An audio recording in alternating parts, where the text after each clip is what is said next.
Social media প্ল্যাটফর্মে কাজ করতে গেলে সবাইকেই ভালো কমেন্ট যেরকম পেতে হয় সেরকম কিন্তু খারাপ কমেন্টও পেতে হয়। কিন্তু কিছু কিছু মানুষ আছে যাদের মানসিকতা এতটাই খারাপ যে তারা বাচ্চাদেরকে নিয়ে খারাপ কমেন্ট করতে ছাড়ে না।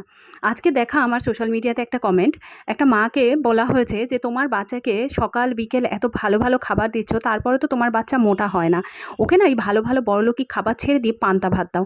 এই ধরনের কমেন্ট করার জন্য কতটা খারাপ মানসিকতা থাকার প্রয়োজন সেটা বুঝতে পারছো তোমরা? আমার বাচ্চাও কিন্তু খুব একটা মোটা নয়, তবে এই কথা যে আমাকে শুনতে হয়নি তা কিন্তু নয়। শুধু যে সোশ্যাল মিডিয়া তা নয়, আমাদের বাড়ির আশেপাশে আমাদের চারিদিকে কিন্তু এরকম অনেক মানুষ রয়েছে যারা মাকে বলে যে তোমার বাচ্চা এত রোগা। এরকম হয়েছে যে আমার মেয়েকে দেখেও কিন্তু অনেকে বলেছে ও এত রোগা, ওকে খেতে দাও না। আচ্ছা, এই পৃথিবীতে কি কোনো মা রয়েছে যে তার বাচ্চাকে না খেতে দিয়ে নিজে খাচ্ছে?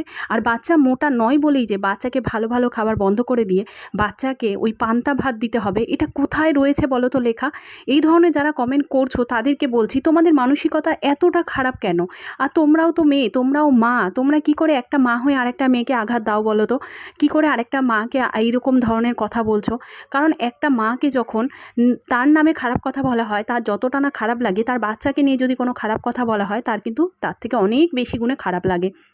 মা চেষ্টা করে তার বাচ্চাকে যতটা পরিমাণে ভালো রাখা যায়, সুস্থ রাখা যায়। আর বাচ্চা রোগা বলেই যে বাচ্চা অসুস্থ তা কিন্তু নয়, রোগা বাচ্চারা কিন্তু যথেষ্ট সুস্থ হয়। মোটা বাচ্চারা কিন্তু খুব একটা বেশি সুস্থ থাকে না, তারা ঠিকঠাক বেশিক্ষণ খেলতে পারে না, তারা দাঁড়াতে টাইম নেয়, তারা হাঁটা চলা করতে অনেকটা বেশি সময় নেয়। রোগা বাচ্চারা কিন্তু এই দিক থেকে অনেক বেশি অ্যাক্টিভ থাকে।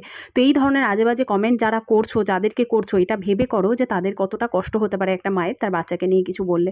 আর এই ধরনের কমেন্ট করে সোশ্যাল মিডিয়াতে নেগেটিভিটি ছড়ানোর চেষ্টা করো না প্লিজ।